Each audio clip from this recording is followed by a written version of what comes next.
ఓటీటీలోకి రాబోతున్న సంక్రాంతికి వస్తున్నాం. ఫిబ్రవరిలో ఓటీటీలోకి సంక్రాంతికి వస్తున్నాం.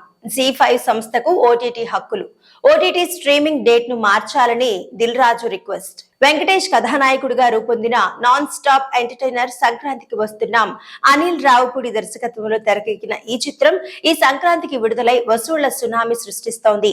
ఐశ్వర్య రాజేష్, మీనాక్షి చౌదరి నాయకులుగా నటించిన ఈ సినిమాను దిల్ రాజు, శిరీష్ నిర్మించారు. జనవరి 14న ప్రేక్షకుల ముందుకొచ్చిన ఈ చిత్రం ఈ 13 రోజుల్లో 200 కోట్లకు పైగా గ్రాస్ వసూలు చేసి వెంకటేష్ సినీ కెరీర్ లో అత్యధిక వసూళ్లు సాధించిన చిత్రంగా నిలిచింది. అయితే విడుదలైనప్పటి నుంచి ఈ సినిమా కోసం ప్రేక్షకులు థియేటర్లకు క్యూ కట్టారు. ఇప్పటికీ ఇంకా ఈ చిత్రం హౌస్ ఫుల్ వసూళ్లు సాధిస్తోంది.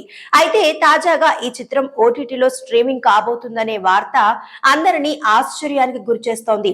థియేటర్స్ లో విజయవంతంగా నడుస్తున్న సమయంలోనే ఓటీటీకి రావడం పట్ల మేకర్స్ కూడా కాస్త ఆందోళన చెందుతున్నారు. ఈ సినిమా ఓటీటీ హక్కులను జీ5 సొంతం చేసుకుంది. అయితే ముందుగా చేసుకున్న ఒప్పందం ప్రకారం జీ5 ఓటీటీ ప్లాట్ఫామ్ సంక్రాంతికి వస్తున్నాం చిత్రాన్ని ఫిబ్రవరి ప్రథమార్థంలో స్ట్రీమింగ్ చేయాల్సి వస్తుంది. అయితే ఇంకా థియేటర్ కు జనాలు వస్తుండటంతో ఓటీటీ విడుదల తేదీలో మార్పు చేయమని దర్శక నిర్మాతలు ఓటీటీ సంస్థను అభ్యర్థిస్తున్నారట. ప్రస్తుతం దీనికి సంబంధించిన చర్చలు జరుగుతున్నాయి.